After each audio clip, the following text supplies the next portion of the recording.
You're an inspiration to our entire organization. Welcome to the Gym Marketing Made Simple podcast. We're going to be talking the done-for-you marketing and sales strategies proven to work with boutique fitness gyms to increase quality lead flow and grow your revenue. Don't try to be a professional marketer and waste tons of money. Let the experts at Lasso do it for you. And now, here are your hosts, Blake Ruff and Sherman Merricks. All right, guys, welcome to the Gym Marketing Made Simple podcast. Today we have Whitney on here. She is overarching the operations of X4 Nexus, the Rocks. How many total gyms? Yeah, we have 4 locations now, and we're expanding by the end of this year to add a 5th. Oh yeah, that's right, Hoover. So today, what I wanted to have Whitney on here for is I've noticed that the gyms that she works with, Chris, the founder, are just like operate so smoothly. And I mean, the last call we got on with the Rocks, they had like over 40 signups and 75% bookings, 75% show, and like 50% close rate. So they are clearly doing something well. And I always believe when somebody's doing something well, we can share that wealth of knowledge of what she's implemented to everybody else. And then also she comes from like an OrangeTheory world that honestly, she knows her numbers. And so that she's be able to implement those things. So what I want to ask you first, Whitney, is how do you manage 4 gyms, and what does that look like on a daily basis for somebody that like has multiple locations, like a gym owner? That's who mostly our audience. What kind of rules and tasks do they give somebody like you to best suit their gyms? Yeah, absolutely. The biggest thing I think, especially overseeing so many locations, is making sure that you have the right people in the right places. So for me specifically, my sales team, my front desk team, making sure that we're just very, very intentional with our hires, and putting people who not only take ownership of that role, but also are so passionate about our brand in those roles, and then coaching them, developing them to create the experience, but also make sure that the first-time guests as well as our members are just having the best experience possible, and representing our brand how we want it to be represented. So having my people that are on the ground in the studios across 4 locations each day, putting my trust in them, my faith in them, but also making sure that we're constantly developing our team, refining our teams within our studio is imperative whenever you're overseeing multiple locations. So you said something there, and I'm going to put you on the spot here. How do you, like you said, I think something unique, like we make sure there are right people in the right seats. Right now, how do you make sure that like a coach is a good fit, or like, what do you guys do? See here, what's going on. What do you guys do inside of X4 that does that? Yeah, so making sure that when we're hiring, I've found hiring people that are already familiar with the brand, whether that be if they're already a member, or even just having them take the workouts, be a part of the community in the interview process if we are hiring externally, to make sure that they understand the concept and enjoy the workout, can connect with the brand as well. It's so much easier to sell something that you are passionate about, especially when you are a product of the product. And I think that goes when you're providing the experience. So on the coaching side, you are providing the product, or on the sales side, when you're showcasing the product, selling the product, if you can be a product of the product, that's going to show across the board. Nice. And so what does a day or a week look like, or even a month? Like what are like your roles and tasks for Whitney to do inside of all the collective of gyms?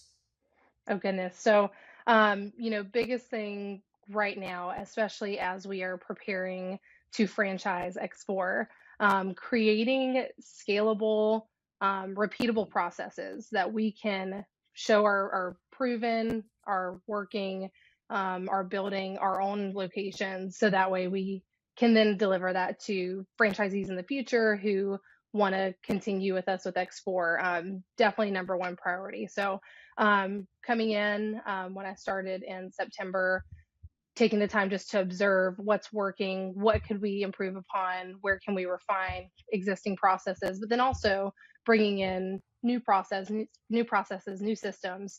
How can we improve what is already doing well on its own and just take it to the next level? Now that we have those systems implemented and in place a few months down the road, the biggest focal point is refine, refine, refine. Where can we make this better? Where can we see improvement and growth within ourselves, so that way we can provide that same playbook, those same systems for our franchisees.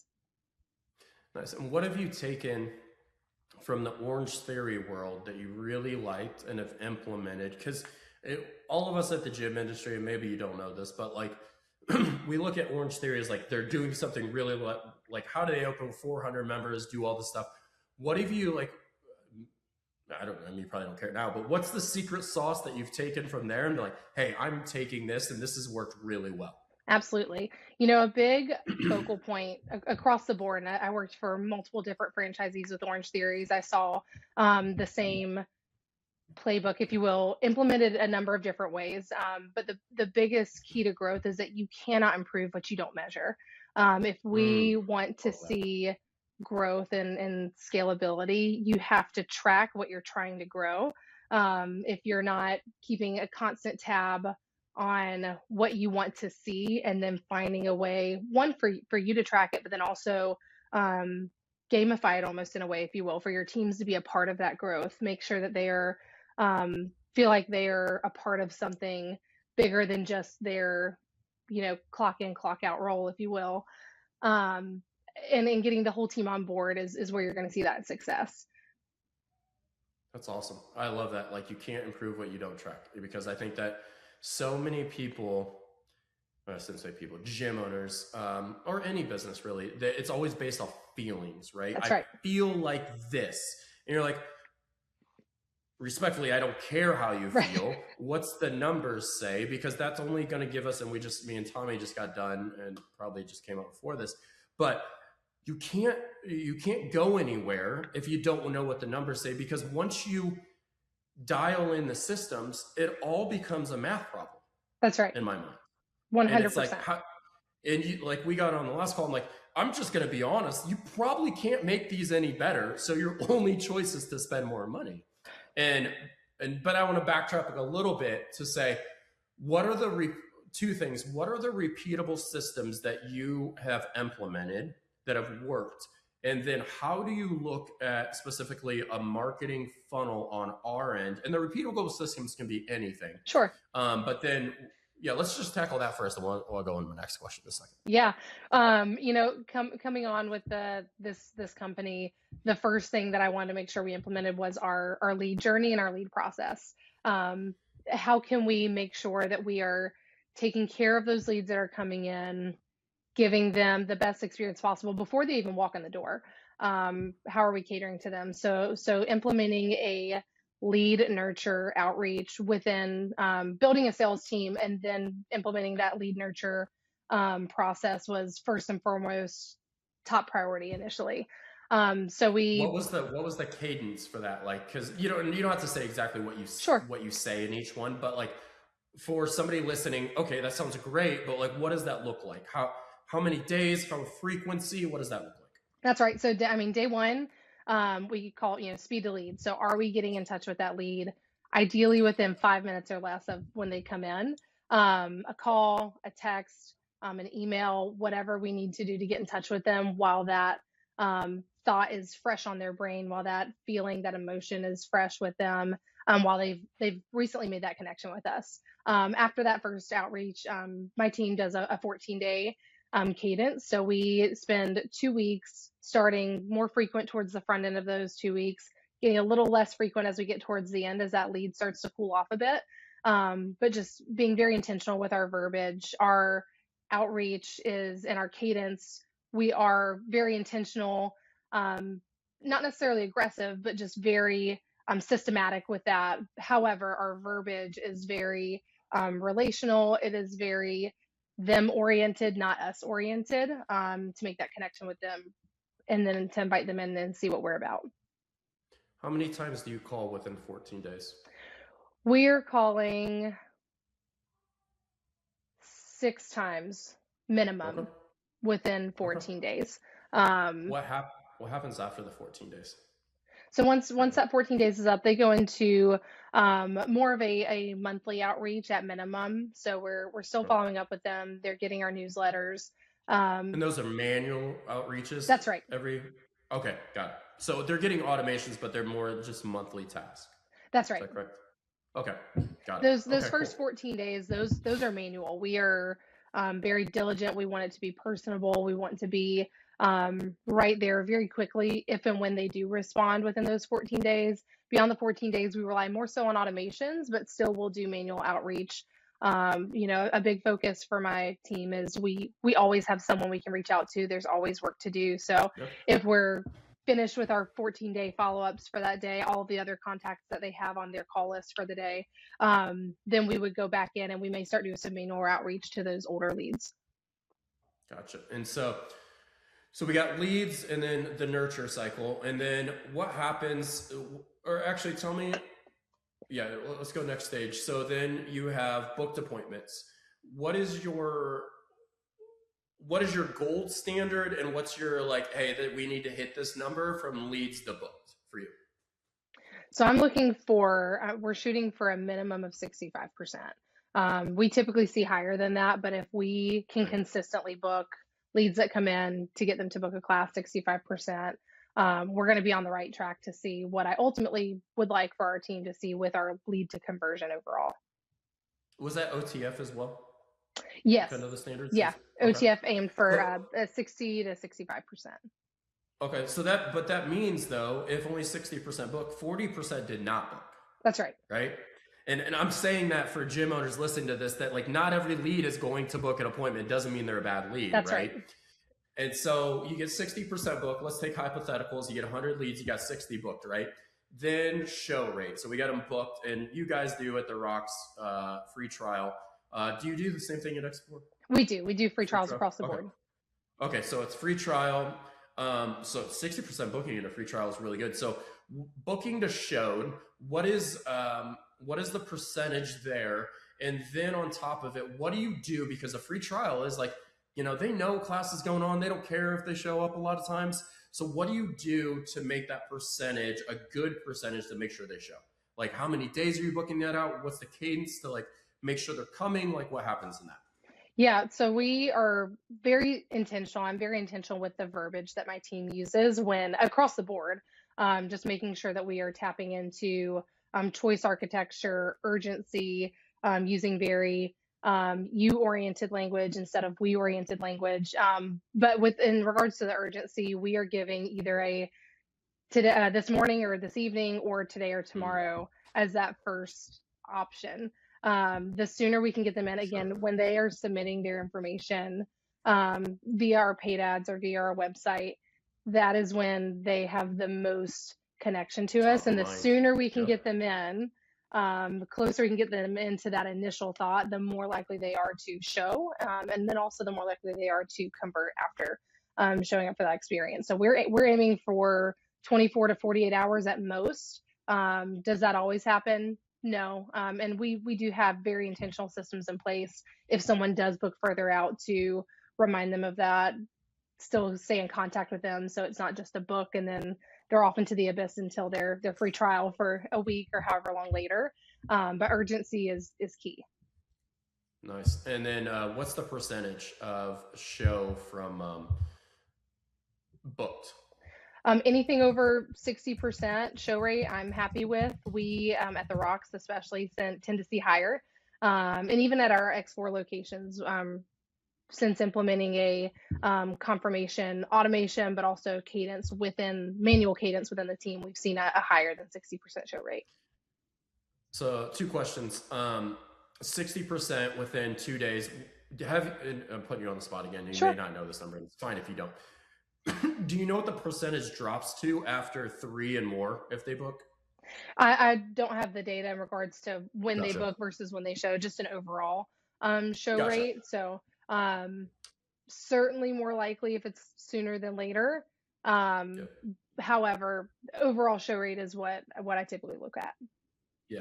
And then, because you said a lot of like you language, can you give us like one example that you use that you found really useful? Because I'm curious what you've used in like your previous OTF days that you've implemented that like to help get people show up. Because I hear that's like I know that's a big thing for like people show rate, right? Like what's one thing that you could tell people to change or that you found that works really well that they like, hey, they could take this and implement today? Absolutely.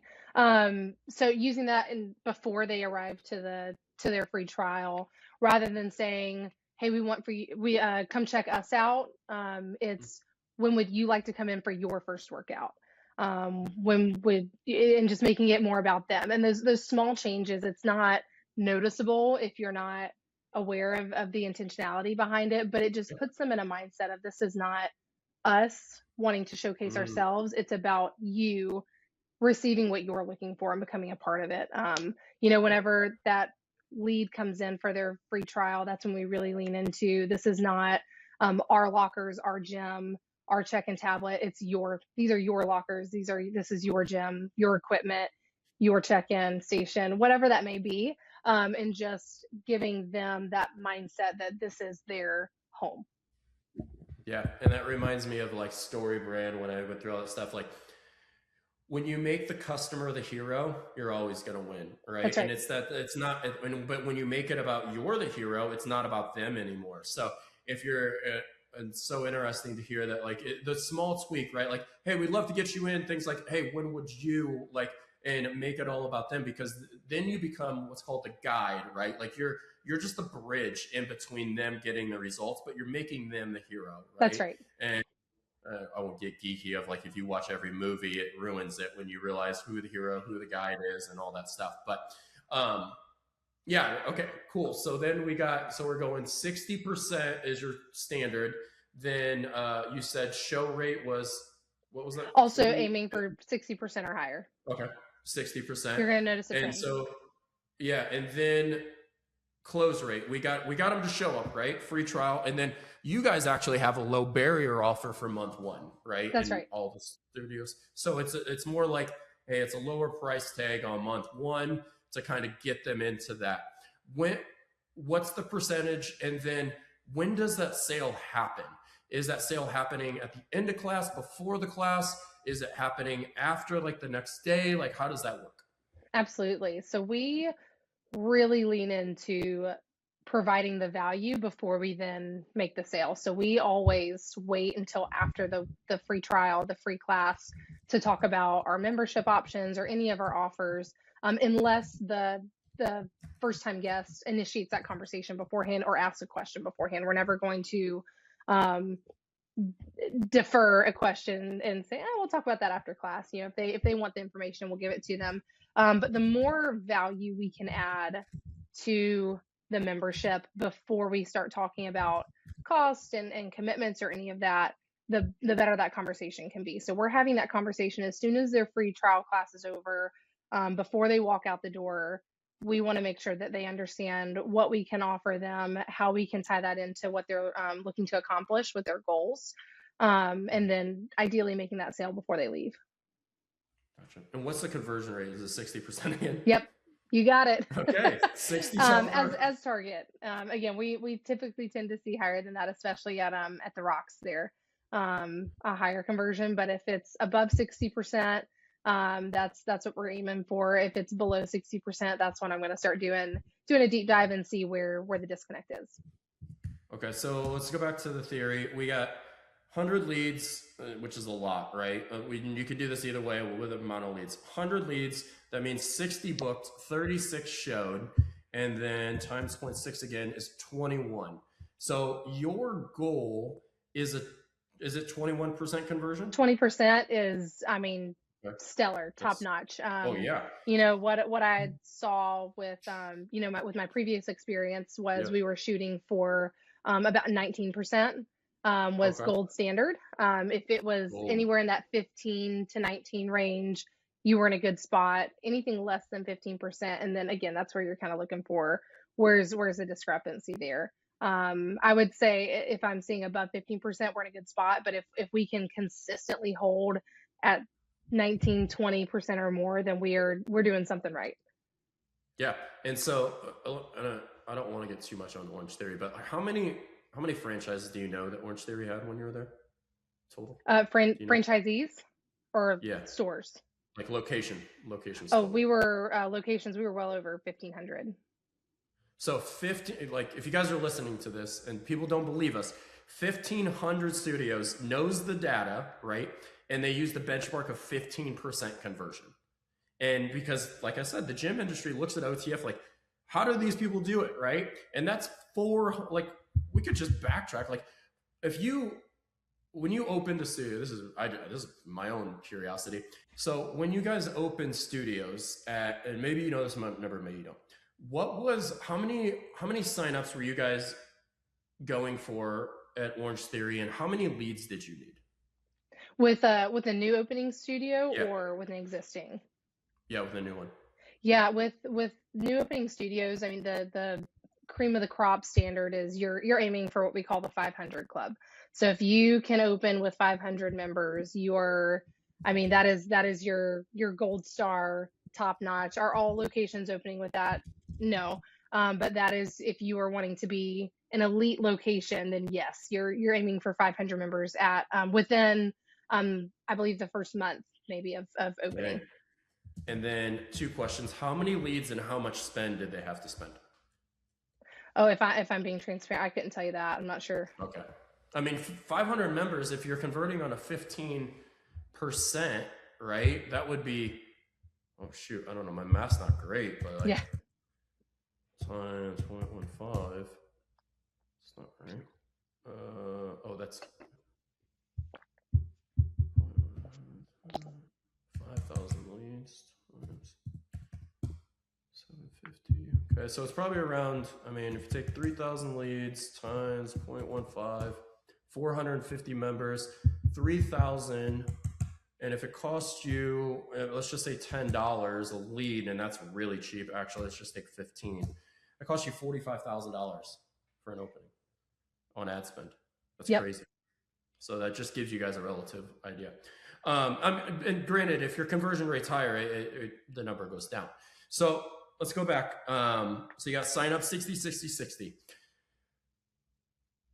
When you look at a member, because I was just having this conversation with Tommy, what is your client worth to you? Like, what's one well, it's newer. Let's do X4. What is one client like? What is that client worth to you overall, money wise? Yeah, I mean, depending on how long, once we get them in the door, we have to keep them in the door, right? So, and keeping them retained, we do see compared to the market, from my experience, quite a low churn across our locations, building those relationships, keeping them involved and engaged, but then also just providing a methodology that works and gives them very little reason to seek out another methodology or another training program. Keeps them in the door, very, very much so. The longer that we can keep them, obviously the higher the value there, right?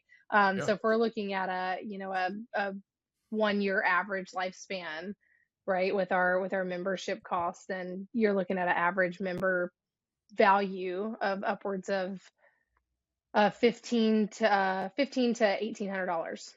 Okay. And so, well, 2 questions. Well, let's go this one.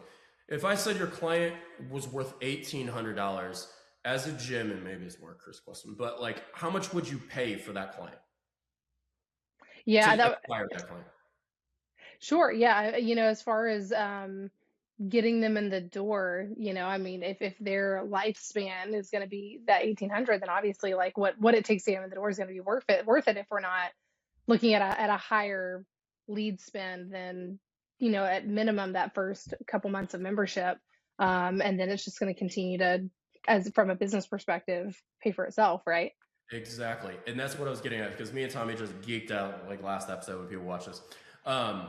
You can't think of this as an e-commerce business, right? Right. And so when it's not like they're buying $180 per month, they're buying that over the course of the time. So if I said your client's worth $1,800 and I said, hey, Whitney, I can get you a client for $400, but they're going to lifetime worth of $1,800. Would you say that's worth it?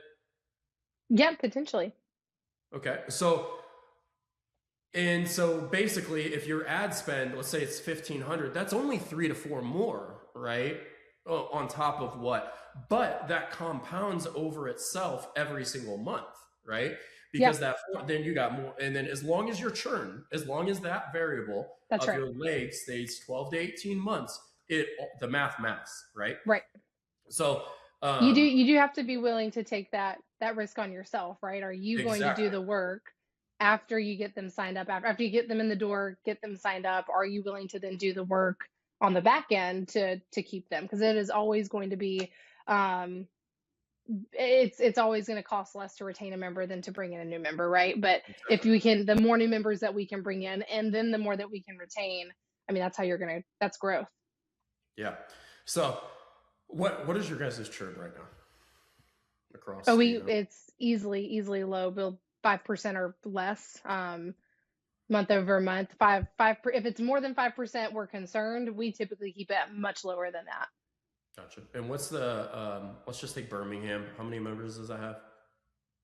Across all 4 locations? No, Birmingham X4 or home. I'm sorry, home. Is Homewood or the other one bigger? Mountain Brook is our kind of our model location, if you will. And our Mountain Brook location has just over 500 members. Jeez. So 500 at a 5% churn is what? Like 25 members a month is good. So you guys gotta like.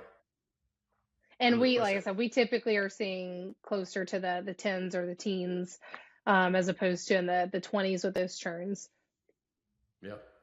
So what advice do you give to a gym owner listening to this when they look at a marketing funnel?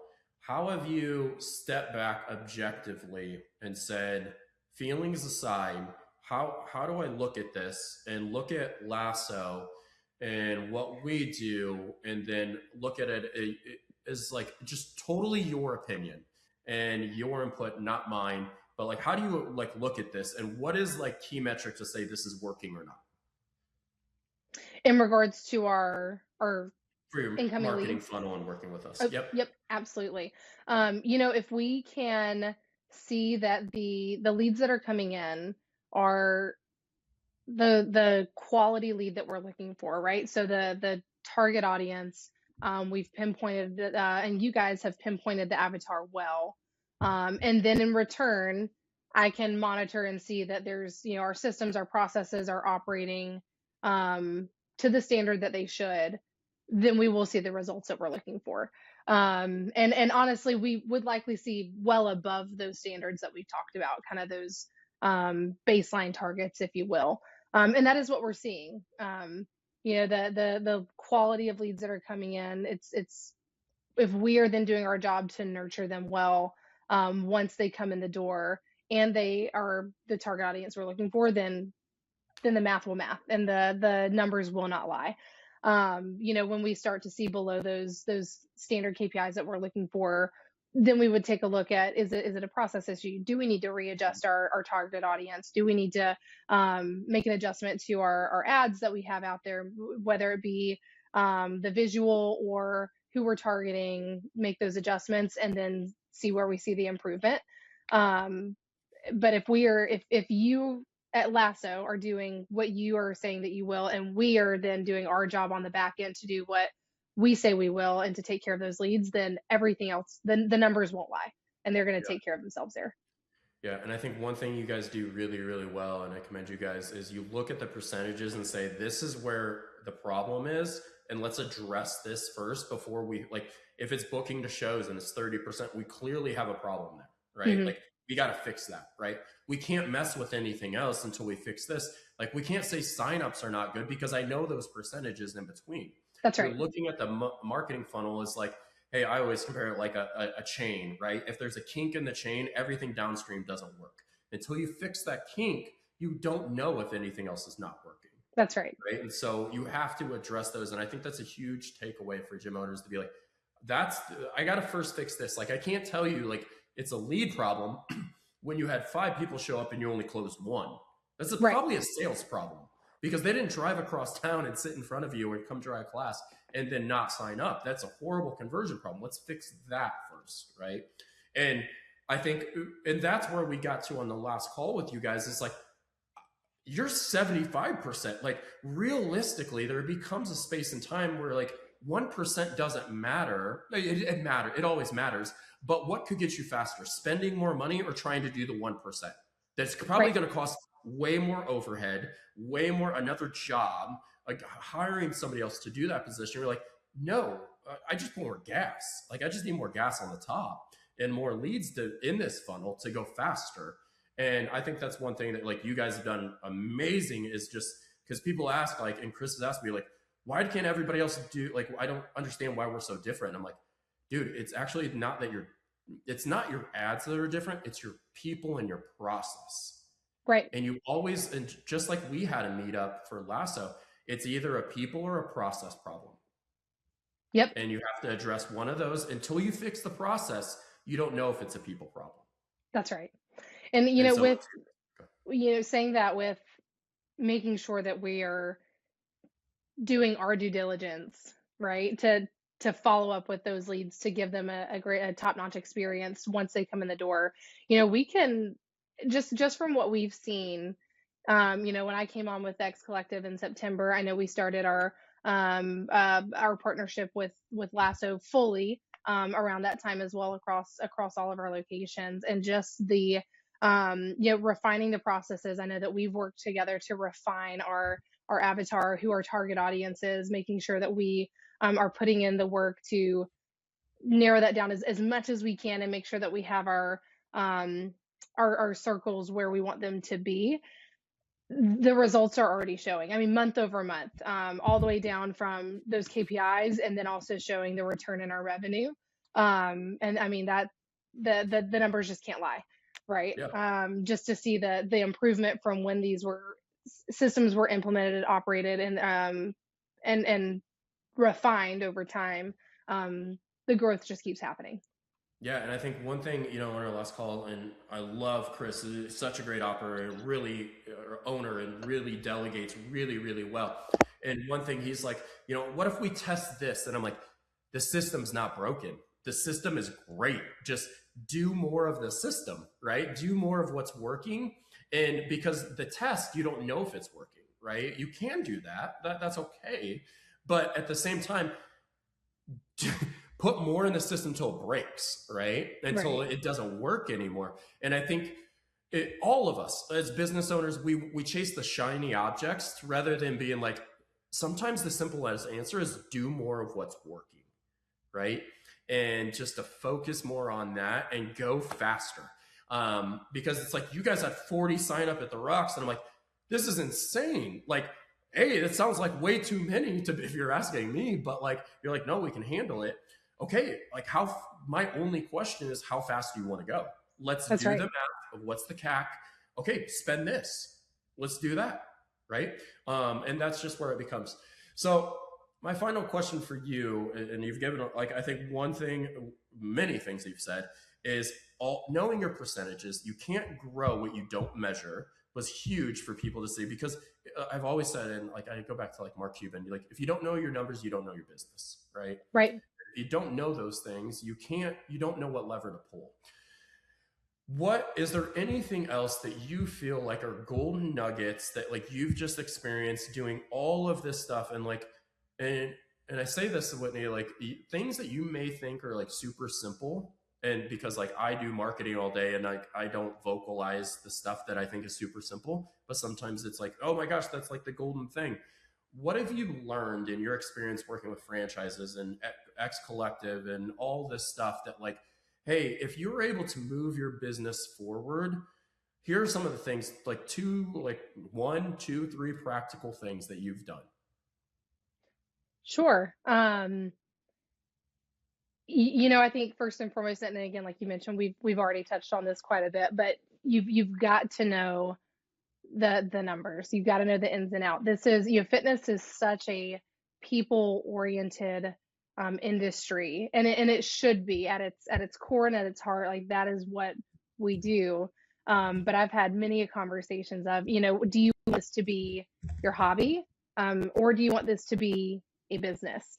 Which are you looking to accomplish? And neither is right or wrong. It's just which one are you looking to do?